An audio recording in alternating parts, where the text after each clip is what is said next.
very common. In gastroenterology, it was considered a disease of the 20th century. For the 21st, it's GERD and functional disorders. So, peptic ulcer disease. Briefly, we have spoken, if I'm not mistaken, about this, that we have 4 layers of GIT, yes?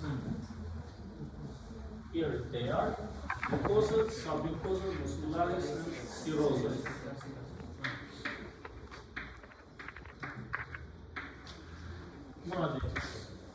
So, if we have superficial inflammation, it is called gastritis, or duodenitis, or jejunitis, or esophagitis. If we have a defect of continuity, the layers involves 2 layers, first 2, 1 or 2, it's called erosion. Meanwhile, for ulcer, we need involvement of muscle layer, so it is ulcer. Ulcers may be in jejunum, ulcers may be in esophagus, esophageal ulcers, but ulcers usually are typical either for the stomach, gastric, and duodenal. So peptic ulcer disease usually involves 2 features, duodenal ulcers and gastric ulcers. Peptic ulcer disease is very much similar by pathogenesis, I mean by their essence, solid essence, to ischemic heart disease. There was imbalance between oxygen supply and demand. Here we have imbalance between protection and aggression factors. This is anatomy of GIT, upper GIT, cardiac part of the stomach, fundal part, body, antrum, pyloric part, and starts duodenum. So, erosions, superficial, do not penetrate the mucosa. Penetrate, I mean, not up to muscle, not beyond. Ulcers, deeper lesions, penetrate beyond the muscularis mucosa, may be acute, may be chronic. Acute, usually stress-induced ulcers. Less than 2 weeks, which are not associated with any fibrotic tissue formation, and chronic more than 2 weeks, and we have fibrosis and formation of granular tissue. And we have inflammation, which is duodenitis, gastritis, and so on. Here, there is a problem for understanding. Look, it's entitled peptic ulcer disease. Look. This I've taken from some source. A bit later is shown the source, I'll tell you that here they are. Refers to erosion of the mucosal lining any portion of the GIT. Now you may have cognitive dissonance. I told erosion first 2 layers and ulcer when it was muscularis. In reality, here when they have written about peptic ulcer disease, it refers to erosion of the mucosal lining any portion of the GIT. They mean defect, not erosion as erosion, which you are used to. Okay? So it's a defect which may involve any part of GIT, but very often it is stomach and duodenum. Circumscribed ulceration of GI mucosa occurring in areas which are exposed to acid and pepsin, and most often caused by HP infection. Gastric ulcer, ulcer which occurs in the stomach, some of them may become malignant. Duodenal ulcer, most often seen in the first portion of duodenum here. Bulbous in the bowel. Remember the rule. Gastric ulcers may become malignant. Gastric adenocarcinoma, if you remember, we had 2 other signs. About the left supraclavicular region, we had lymphatic node enlarged. It is metastasis of gastric adenocarcinoma. Duodenal ulcers almost never are undergoing malignization. It also should be taken into the consideration.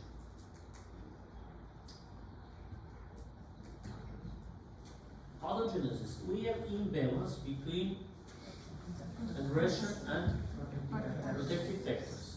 Okay? Which are factors of aggression are shown here. H. pylori, gastric acid, Pepsi, no steroids, both happen. Which are protective factors? So it's normal blood flow to the mucosa. Due to this, we have normal secretion of bicarbonate.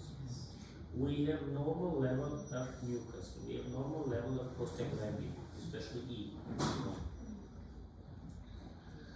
And if we have any imbalance, it may refer to peptic ulcer disease.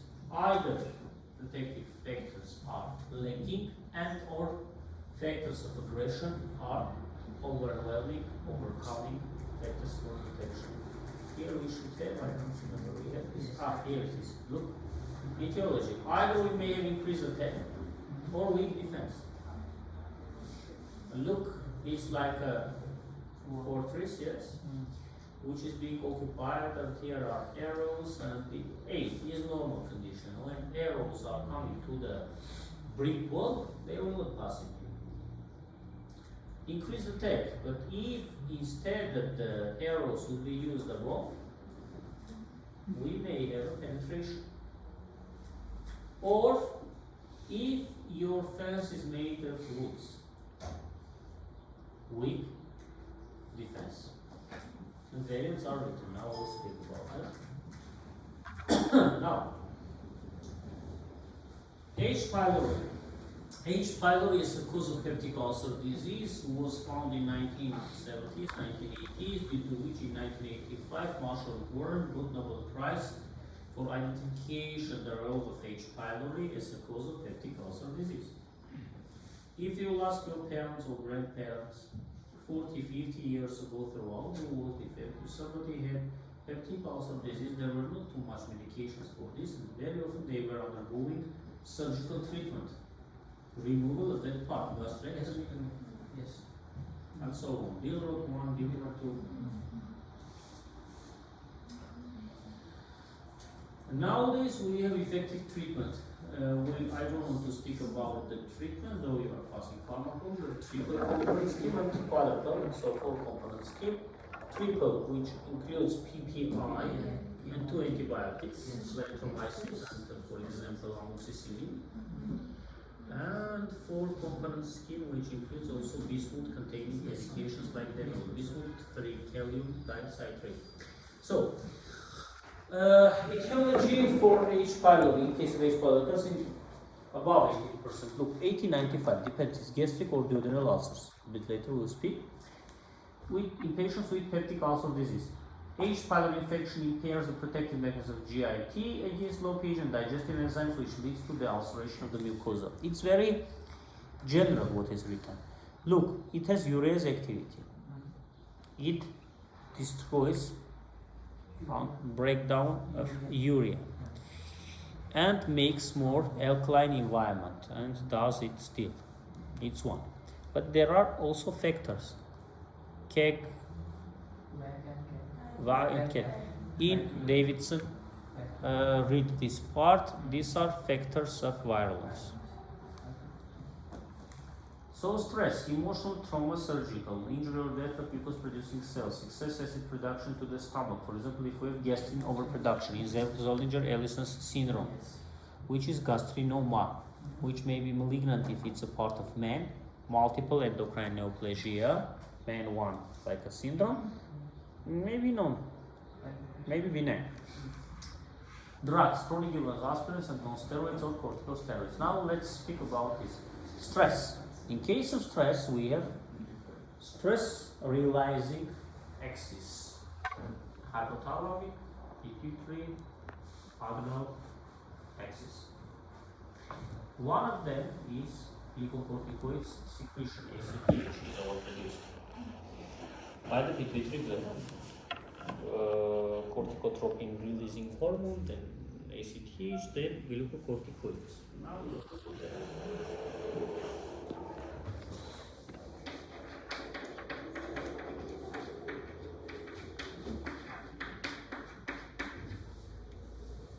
From cortical layer of other hormones. Glucocorticoids are stress hormones. Now, look what happens. Glucocorticoids are inhibiting phospholipase A2, from which afterwards should be formed glucotrienes and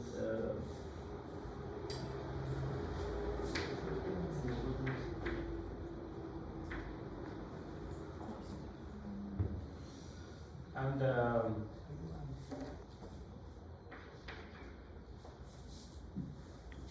prostaglandins. Non-steroids are inhibiting on this level. Synthesis of, because we have COX, COX-1, 2, and non-steroids are inhibiting on this level. So glucocorticoids are inhibiting on the higher level. Stress is a variant of glucocorticoids overproduction where stress-induced ulcers. Remember, these are called Cushing's ulcers. One particular variant in the case of severe burns, it's called Curling's ulcers, because it's also stress. And also from this defect of affection, we have absorption of toxic substances, which also predispose to ulceration. We have variant non-steroid NSAID induced ulcers. Look, what's the problem? Most common complaint for peptic ulcer disease, besides dyspeptic other complaint, is pain in epigastric region. Non-steroids have also pain-killing effects, so they may mask. Also, they predispose to bleeding, so we may have complications. Remember, 4 complications, 5 complications of peptic ulcer disease. One, they may become malignant. It concerns to the gastric ulcers, because duodenal ulcers almost never. Gastric ulcers, especially on lesser curvature, are undergoing. It is first. We may have bleeding, upper GI bleeding, in the form of hematemesis or melena. Remember, coffee ground or black tar sauce. Third complication, here we may have penetration. Fourth is perforation. And fifth, if it is around the pyloric region, we may have obstruction of pyloric region.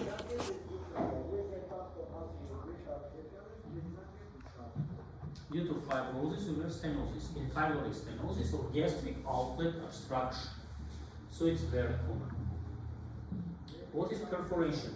When all 4 layers are involved in the process, and contents of the stomach or duodenum appears in the abdominal cavity, so we may have peritonitis. Penetration, when this is going to the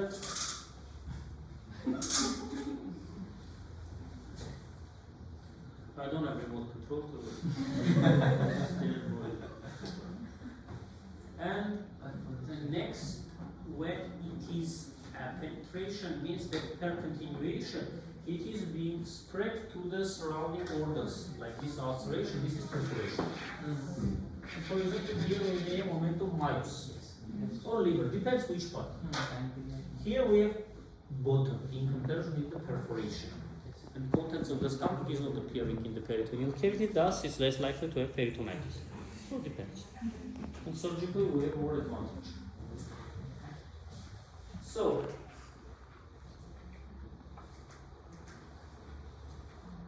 stress, emotional, trauma, surgical, any operation, any surgical intervention is a stress. This injury or death of glucose-producing cells. Excess acid production in the stomach, gastric, anything which is leading to gastric overproduction, like Zollinger-Ellison syndrome, fortunately it's rare. But this is a tumor, gastrinoma, which is overproducing gastric. It may be localized in the duodenum or in the pancreas, in the triangle. But the result is ulcers. And if it is surgically impossible to remove, lifelong medications like PPIs, because this leading to aggressive, not healing, recurring ulcers, because all the time overproduction of gastrin, which is leading to hyaluronic acid production. So gastrin stimulates the production of acid in the stomach, so any factors which increase gastrin production will in turn increase the production of gastric acid. Chronic use of aspirins and other non-steroids or corticosteroids, so we have spoken already about this. Though nowadays we have, we have COX-1, COX-2, selective, non-selective, or preferably selective. For example, nimesulide is preferably inhibiting COX, which is in the responsible for the inflammation without having significant impact on stomach for mucosal production. Meanwhile, we have coccyps, celecoxib, enterocoxib, and so on, which are highly selective, are not acting on the COX cyclooxygenase, which is responsible for mucus production. And vice versa, we have medications like Cytotec, which is a synthetic analog of prostaglandin E, E1. Cytotec, yes, misoprostol, quite cycle. It's quite cycle, misoprostol. Misoprostol is prostaglandin E. And initially it was designed for the treatment of peptic ulcer disease, especially if it is induced by non-steroids. Nowadays, it is being used in gynecology for abortion, for pharmacological abortion. But abortion is its side effect. At first, it was synthesized not for abortion. It was synthesized for prostaglandin, for the repletion of prostaglandin deficiency. But prostaglandins have stimulating effect on smooth muscle cells of the uterus. And this contraction leads to abortion. If it is indicated, look, but it should be done, just by the way, it should be done under medical control. Because when I was a third-year student, 25 years ago, I don't remember now exactly, more than 20 years ago, and was working in the pharmacy, Cytotec was likely used for this purpose. Woman who didn't want to go to the doctor for unexpected or unwilled pregnancy, they were trying to locally, by doing intravenous, it is good also, not only taking orally. And the stimulating, but I have seen a lot of side effects, bleedings, which you cannot stop at home. Nowadays they are being used, they are used in the gynecological guidelines, but should be done under doctor's control, and other medications also are used together with this for minimizing of the side effects.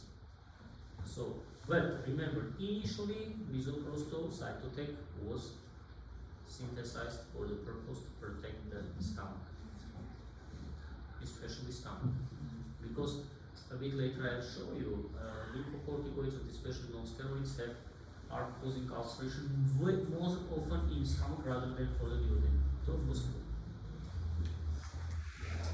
This is the structure of the causes. You see this green, it is H. pylori. This is duodenal ulcer, gastric ulcer, more like duodenal ulcer. But likelihood is above 80%, here is above 60-70%. No steroids look more likely this violet color for gastric ulcer. Zollinger-Ellison syndrome is which color is this? Green, but light green, yes. Or cancer, more likely for the gastric. And other causes, stress-induced and so on, are approximately comparable in all. Duodenal ulcers, look.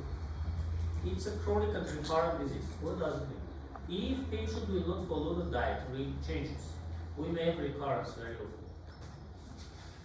Even without treatment, these ulcers are undergoing capitalization. But the meaning of your treatment, that this capitalization should have a higher quality and less chance for recurrence, which may be.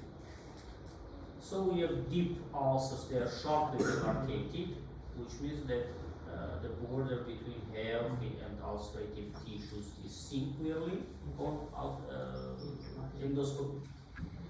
More than 95% of cases, it is in the valve of the duodenum, very common in Western populations. Natural history, when the spontaneous healing in recurrence may be asymptomatic, especially for the background of non-steroids, because they are masking the pain.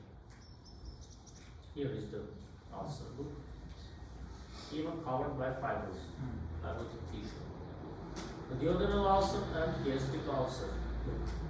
Duodenal ulcers are 4 times more common than gastric ulcers.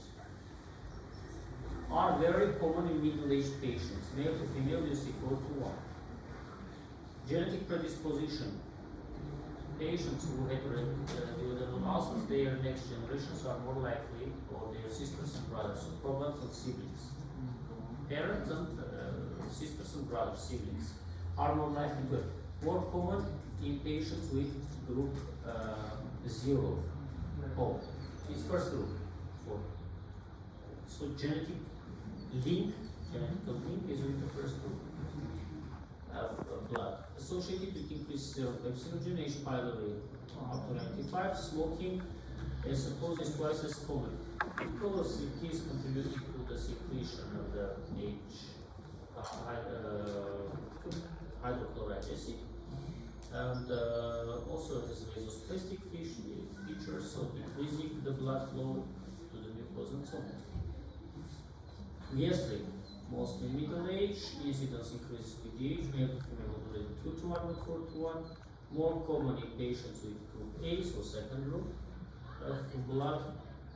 Use of non-steroids associated with a 3 to 4 times increase in the risk of gastric ulcer. More,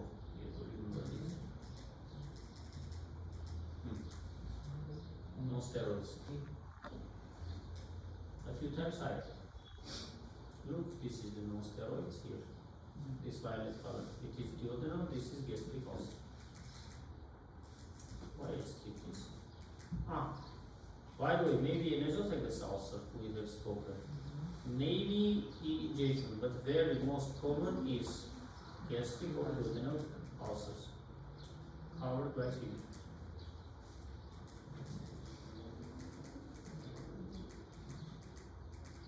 Now, please skip that. Okay. Gastric ulcer.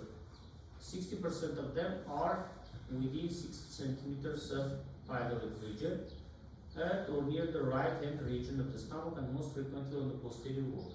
So this is a preferred localization. Appears as an eroded area or washed out area of mucosa surrounded by inflamed and swollen tissue. Remember, now this, of course, for diagnosis, just going forward, we have upper GI endoscopy, it's gold standard. But before this was barium swallow. And we see this defect, which is typical for the ulcer. Malignant are preferring lesser curvature and we have larger ulcers. Now this is complex, but when I was a student, there was just a term like ulcer cancer. Ulcer dash cancer. These are giant ulcers which are already undergoing colonization. And up to 8% of ulcers, which may look like normal, you know, maybe believe. Going forward, if we perform endoscopy, and if we have ulcer or even erosion, any defect, officially you should take biopsy, even from duodenal ulcers, which are almost never undergoing colonization. So 1 to 8% which are radiographically benign are malignant. Because endoscopically are less likely, will be less than 8%, exact percent I don't know. That you may skip, but possible to skip. Look also. It's awesome. Awesome. Less related to H. pylori than duodenal ulcers, up to 80%, because this one was 95%. 10 to 20% of patients with gastric ulcer have concomitant duodenal ulcer, so we may have both. So if you find in the stomach, you are going forward because it puts EGDS, esophagogastric duodenoscopy. About this we have spoken now. Normal when factors of aggression and factors of protection are imbalance. Either we may increase attack with steroids use, pepsinogen production, hyperacidity, due to any cause, maybe also stress. And weak defense. Stress, drugs, smoking, drugs like no steroids from one end, they are increasing the effect, from another end, they are decreasing the protection. H. pylori, what big difference due to this these factors and also due to urinary activity. This is peptic ulcer disease. Look, these are blood vessels. You see how close they are. That's why we have bleeding as a complication. This is erosive arthritis. When we have both inflammation, and erosion.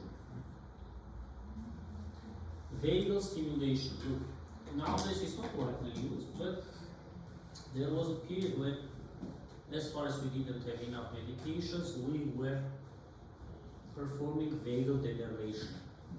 Not to go to the stomach, not to produce too much acid, to decrease the acid production. And later I'll show you what I meant.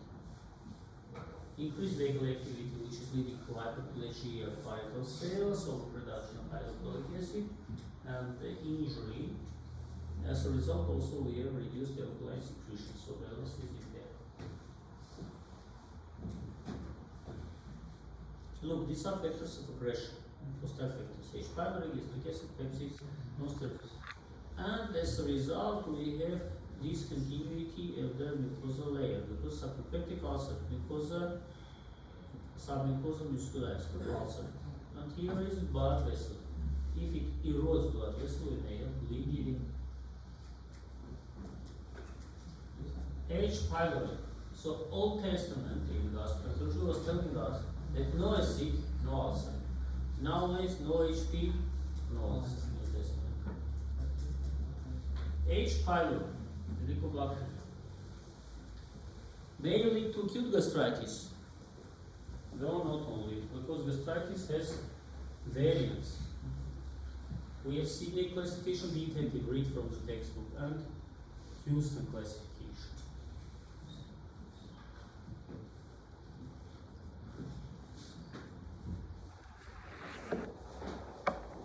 At first we had such kind of classification, A, B, C variants for gastritis. A is autoimmune, B is bacterial related to H. pylori, and C is chemical due to biliary gastric reflux or due to medications, like non-steroid. Because the same agent, like the same ibuprofen, may cause ulcer, may cause erosion, may cause gastritis, may cause urinary. And here are shown conditions which are related to H. pylori infection. Acute gastritis and chronic superficial gastritis, which may progress to peptic ulcer disease, which may remain chronic superficial gastritis, we may live with proliferative conditions, chronic atrophic gastritis, which is predisposing to the malignancy, and gastric adenocarcinoma. Remember, atrophic conditions are predisposing to malignization. This is H. pylori, gram-negative spirochetes, spiral bacilli, which are not invading the cells and are living on the surface. They are performing breakdown of urea and due to urea activity, and we have ammonia productions, alkaline environment, which is important for its biocycle. Breakdown mucosal defense by the factors of aggression, and they are contributing to ongoing superficial inflammation. So, H. pylori is the most common infection in the world. 20% of adult population has 10% of male patients, 4% of females will develop peptic ulcer disease. The H. pylori test is possible minimum in 70%, or maybe up to 100% of peptic ulcer disease, depending upon the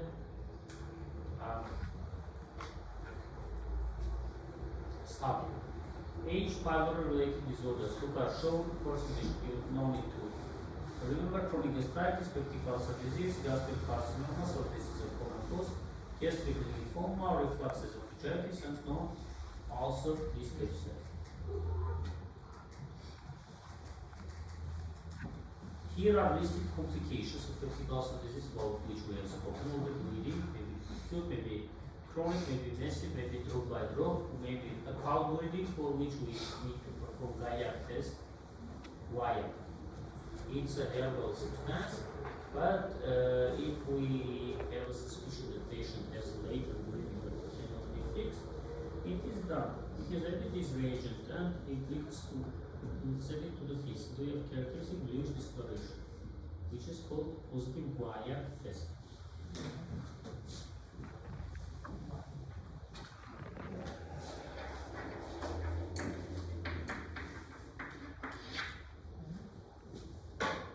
Homework Gaia test. We are not passing GI bleeding, this for the 6th year students, but anyway, you should know. Perforation may lead to peritonitis, so it's emergency condition, maybe penetration, maybe polarization, mostly gastric, almost never, duodenal, carcinoma within there. Clinical manifestations, as far as it's a chronic disease, we may have exacerbation and or relapse and remission or symptom-free period. Even without treatment, we may have remission.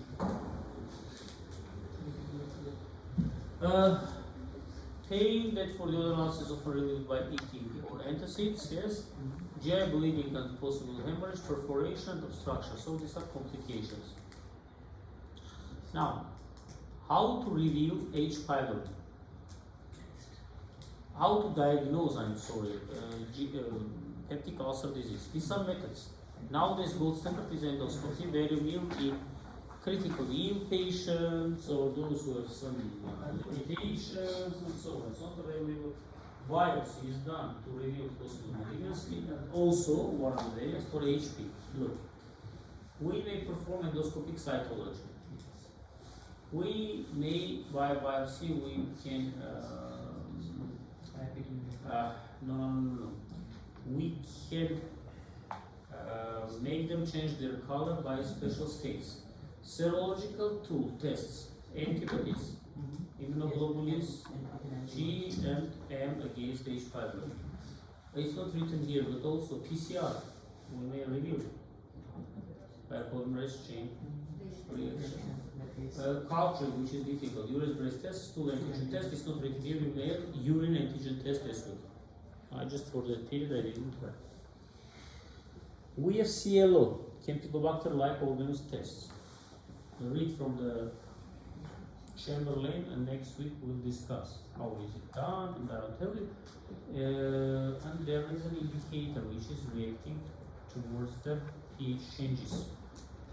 So if it's not changing the color, H. pylori is negative, and opposite. If from yellow color is more violet color, it is that one is negative, this one is positive. If patient is receiving PPIs and H2 blockers, they should be removed if you want to check for H. pylori. 2 weeks for PPIs before the test, and 1-2 days for H2 blockers, famotidine, cimetidine, and so on. Look, it is negative test above. These are express tests. It's taken by the biopsy when endoscopy is performed. One small part is taken, and this yellow test is done.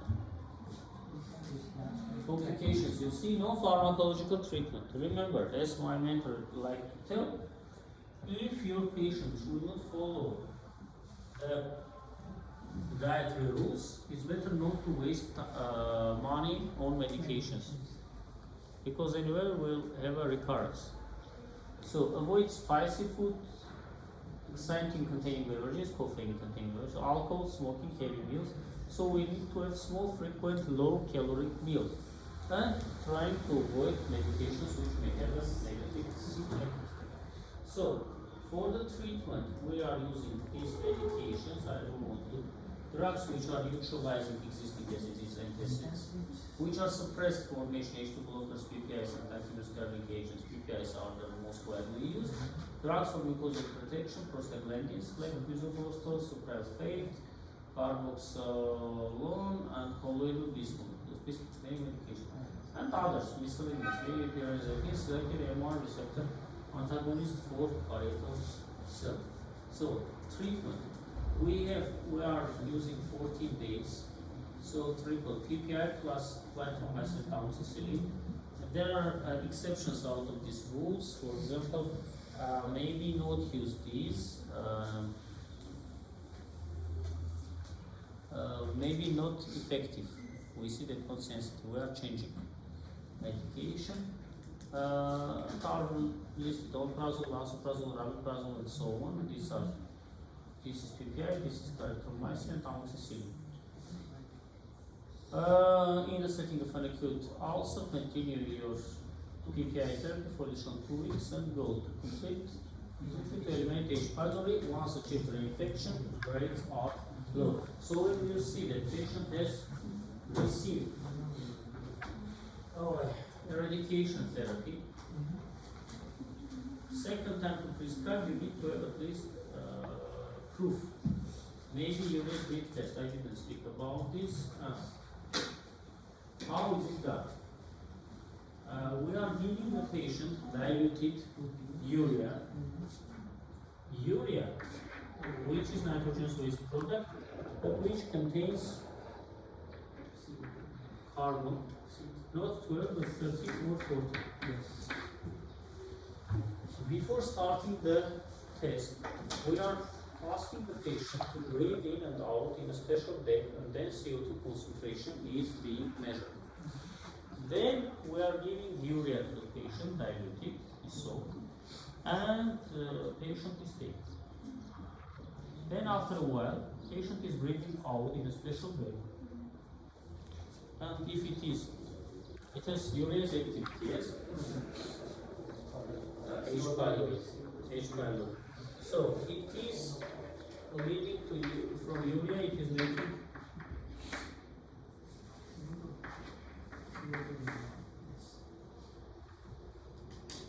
now, but in this case, this CO2 has 13 or 14 atomic number, and thus we may not get confused that it is from the environmental CO2 or H. pylori.